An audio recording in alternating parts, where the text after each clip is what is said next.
Hello everyone, welcome back to another video. Sea of Stars was one of my most anticipated games for a long time. Ever since I saw the Kickstarter page, I knew this game was worth keeping an eye on. Especially since the developers, Sabotage Studios, was behind The Messenger, an amazing retro-inspired 2D action platformer that brought the studio into the eyes of the public in 2018. Sabotage Studios was created in 2016 and quickly grew to be one of the most notable indie game companies. Even though Sea of Stars is their second game, the studio has made nothing but quality games. I really enjoyed The Messenger when it first came out. I loved the in-game mechanic of switching between the past and future, and having the art style change from 8-bit to 16-bit was so inventive. The Messenger was a great first outing for the studio. After it released in 2018, Sea of Stars was announced in 2020 as a Kickstarter project. I have to admit I was a little hesitant about the shift from a 2D action platformer to an RPG, but man was I excited because the game already looked great with a beautiful pixel art style. And now, 3 years later, and Sea of Stars is finally out, but the question is, did the game live up to people's expectations? And specifically, did they live up to mine? So, without further ado, this is my review of Sea of Stars.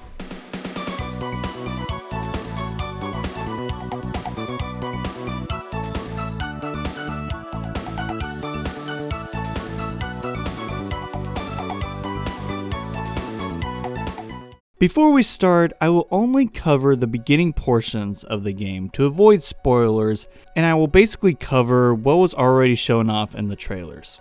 And maybe a few other elements, but nothing too spoiler heavy.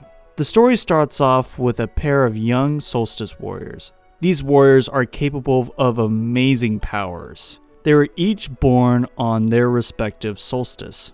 Zale was born on the summer solstice, and Valerie was born on the winter solstice.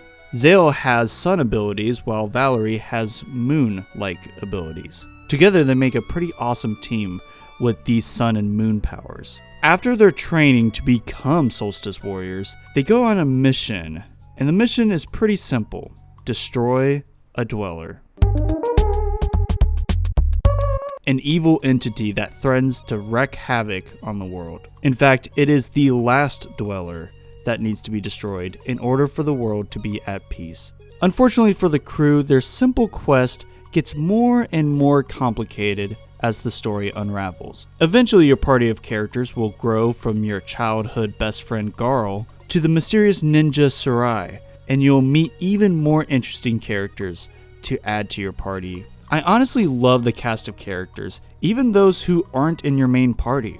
Each one is well written and play a distinct role in the narrative. I do have some issues with the narrative and some characters, but perhaps I could talk about that a different time, as I would be talking over crucial plot points and character motivations. The story will have you travel to different islands and eventually gain control of a pirate ship that acts as your central hub for your crew.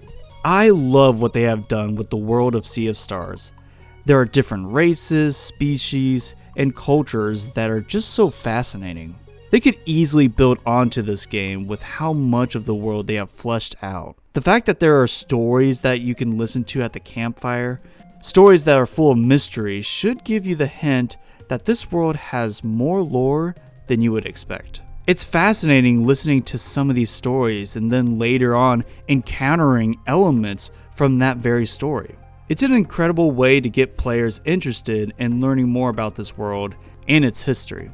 During important story beats, the game will feature hand-drawn animated cutscenes that are downright gorgeous. I wish there were more of them because there are some incredibly important plot points that I wish were actually animated this way, but the ones that we do get are great. The story as a whole is a simple good versus evil story with some fun twists and turns that will catch players by surprise in the best way possible. And while I did have some issues with certain plot details and some characters, I really enjoyed the narrative in Sea of Stars. The art style is a gorgeous pixel art style inspired by other classic SNES RPGs with some modern flares, and my goodness is this game eye candy. Sea of Stars also features dynamic lighting, which not only enhances the visuals, but it also makes a seamless day and night cycle. There's even an ability in the game that allows you to control the day and night cycles, so you'll be seeing this dynamic lighting a ton. The particles also look impressive, giving each attack a greater effect. There was one scene in particular that literally made my jaw drop because of how stunning it was. Not to mention that it took me by complete surprise. I won't be showing it here because it could be considered spoiler, but trust me, it's amazing. The last visual element I want to mention is the animation. My goodness, is the animation extraordinary. Characters are so expressive through their animations that you're able to learn about a character's traits and personality without them even speaking a word. There is so much love and care for both the spectacular art style and the sleek animation. Sea of Stars harkens back to classic JRPGs like Chrono Trigger with a blend of modern RPGs like Paper Mario to make one of the most interesting RPGs I have ever played. The core of the gameplay plays like any other RPG. You play as two Solstice Warriors and picking one of them to lead the party. As you progress through the game, you'll meet a cast of colorful characters and have a handful of characters that will eventually join the party. I won't spoil half of the party members that you'll have, but you will eventually have 6 playable characters total. With this crew, you'll visit different towns, terrains, and fishing ponds. Fishing ponds allow you to, wait for it, fish. With this, you can gather meat to cook recipes.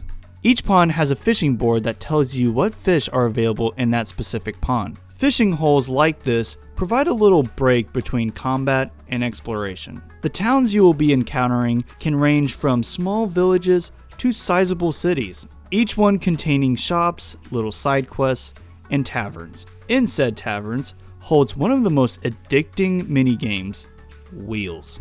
Wheels is a blast to play. It has just enough simplicity for someone like this to understand, while also having some depth to it, while also having a dash of luck to keep things interesting. Each town has this game with someone in each to challenge you to a game. You can win gold and even figurines that you can use in your next game of Wheels. It's so invigorating winning against these chumps, but man, I won't lie, I have lost a ton in this game. So much so I've gotten frustrated a couple times just because, man, these guys aren't lying. They really are champions. I recommend reading the rules before jumping in, unlike me. The towns themselves are so dense with secrets and details that are there for the collectors. Outside of these towns, you'll find the overworld that you can traverse. This acts as a bridge to stuff like fishing ponds and areas that the main story will take you through. The design of these areas are excellent. The whole game in general has great design. Most traditional RPGs don't have the cast of characters climbing up ledges or parkour over rooftops, and if they do, it's normally slow and stiff. Sea of Stars, on the other hand, has some of the most fun and quick traversal that I have seen in an RPG. It makes the world more tangible, giving players the ability to climb, swim, vault, jump, and hoist onto ledges makes going from place to place seamless. Eventually you'll get items, one of them similar to Zelda oddly enough, that adds to your mobility. Dungeon-like areas make their way into the world of Sea of Stars with puzzles and fun secrets to be had. The puzzles for the most part are easy to figure out. I did get stuck on one, but only because I didn't see a certain element in the area, which brings me to a small complaint. The dark areas in this game can be really dark. Thankfully, you can change the brightness in the settings, but I couldn't personally stay on one brightness setting for the entire game. I had to change it in certain locations so I could properly see. This could just be my TV, but I thought I should mention it. The landscapes and terrain designs are some of my favorite aspects, making the world more intricate. However, this can come with a drawback. In some scenarios, you can think you can make the jump due to the perspective, but in actuality, you will fall and either try again or have to go another way around. It's a small complaint, but I could see some players possibly getting confused in certain areas. Now, going back to the dungeon-like areas, bosses are normally at the end, just as you would expect, providing a challenging battle. These bosses can be really creative, especially when it comes to some of the boss designs. The game has so much in store, from the exploration to the cooking. Every aspect has purpose, and the extra stuff that doesn't tie into the main quest is entertaining. You can set up campsites to interact with your party, cook, listen to stories, and save your game. Cooking is one of those elements where they could have just done it in the most boring way possible, but it's actually really fun. You gather your ingredients by either gathering them from the land or by fishing, and then you can cook dishes to help you in combat. And I love what they do with the cooking. It's so small, yet it brings a lot of character to this game. You basically hold the A button as you're cooking a dish, and it goes through panel after panel of showing how the dish is actually prepared. And it's different for each one. Yeah, sure, it's showing similar panels in each one, because this way they can reuse panels for dishes that have the same ingredients. But man, it's so cool. Like, they don't have to animate it being cooked. It's a simple way of showing how this dish is cooked, but it's so effective. I love this. It's such a small detail, but it adds so much flavor, if you will, to this game. The game has so many great elements, and it all mixes into an excellent experience. Some of these parts seem tailor-made for me, and I love it. Sea of Stars has no random encounters. Thank goodness. You can see the enemies in the environment so clearly. There are combat scenarios you can't avoid, but with the normal group of enemies, you can slip on past. The combat itself is insanely fun.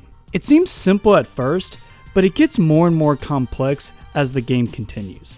Simply put, it's a turn-based system with some other elements mixed into the combat to make it feel more distinct than any other RPG that I have played. To be fair, I haven't played a ton of RPGs, but this system feels very unique, yet familiar at the same time. Enemies have a timer for when they will attack, and depending on the enemy, they will either have a short time or a standard amount of time. After each turn the player makes, the timer will go down for the enemies. Now for the offensive attacks, there are several options you can do. You can either attack, use a skill, or use a combo attack. Regular attacks fill up the combo meter and MP meter. I love this system because it gives the combat this nice cycle of using regular attacks to gain MP for skills, and then once you get enough MP, you use those strong skills, and then the cycle repeats. You can even get more out of your regular attacks by pressing the attack button at just the right time for increased damage. This is similar to Mario RPG or the Paper Mario series. I love this mechanic, and I'm so glad it's here in Sea of Stars. This of course works when you're defensive as well. If you time the action command just right, you can take even less damage. Although each enemy has different timings, so watch out. It can be really difficult to nail, but man is it satisfying. Skills are more powerful attacks that use MP, and with each skill you have to perform different actions to achieve maximum damage. For example, with Valerie's Moonrang ability, you have to hit the action button just right to hit the moon back to the enemy like a dangerous game of tennis. I just love mechanics like this, as it gets the player to engage with the combat more instead of just mashing the A button in each encounter. Granted, you're still pushing the A button, but you're pushing it more methodically. You can perform combos with your party when you fill the combo meter. Once you fill up your combo meter, you can pull off team attacks that are not only visually cool, but also do a lot of damage. On top of all of this, you have what is called strategic locks, where the enemy will charge for a powerful attack that can then offer you the chance to hinder them if you meet all the elemental and physical criteria displayed. I might be making this more confusing than it actually is. Basically, you match your elemental attacks or your physical attacks to what is pictured above. This mechanic adds another layer to this robust combat system. It's almost like a puzzle, like how can I perform these actions within the enemy's timer? You can only have 3 party members out at once, but Sea of Stars does a really cool thing where you can swap party members at any time in the fight, and it doesn't count against you. This is probably my favorite feature in the entire combat, and it adds a ton of strategy. It also makes the party members feel more involved than other RPGs. Like in other RPGs, I normally pick 4 out of the 8 party members to play with for the majority of the game, and I leave the rest of the members to the sidelines in case my main party dies. But in Sea of Stars, you can swap them with ease. It's a ton of fun, and just goes to show that turn-based combat can be engaging, and Sea of Stars has some of my favorite additions to the formula. The music in Sea of Stars is something special. Not only is it a great soundtrack done by Eric Brown, Vincent Jones, and Reese Miller, but the legendary composer Yasunori Mitsuda made over 10 original tracks for Sea of Stars. For those that don't know, Mitsuda worked on other JRPGs like Chrono Trigger and the Xeno series. What a great lineup of composers overall. The audio feedback both in combat and outside of it is sublime. When you time your action command just right, you hear a nice sound effect letting you know that you nailed it and that you got that block or you got that extra hit in. Everything is crisp, from the footsteps on different terrains to the ambient noises you hear in the overworld. It's cool that we have this amazing soundtracks, but there are even remixed versions of some of the tracks, all done by your friendly pirate crew, and these remixes are a treat to listen to. Sea of Stars has been one of my most anticipated games for a few years, and not only did it live up to those expectations, but it exceeded them. It's a breath of fresh air to play a well-balanced and dense RPG. It doesn't waste your time with fetch quests or pad out the experience with dreadful gameplay. Sea of Stars is an instant classic, and I'll be looking forward to going back to it from time to time. It is a joy to play with a wonderful cast of characters and a world that is brimming with lore. This is easily one of my favorite games of the year. Even with a year as packed as 2023, Sea of Stars is able to stand out amongst the juggernauts in the industry. Thank you all for watching, and I'll see y'all next time. God bless.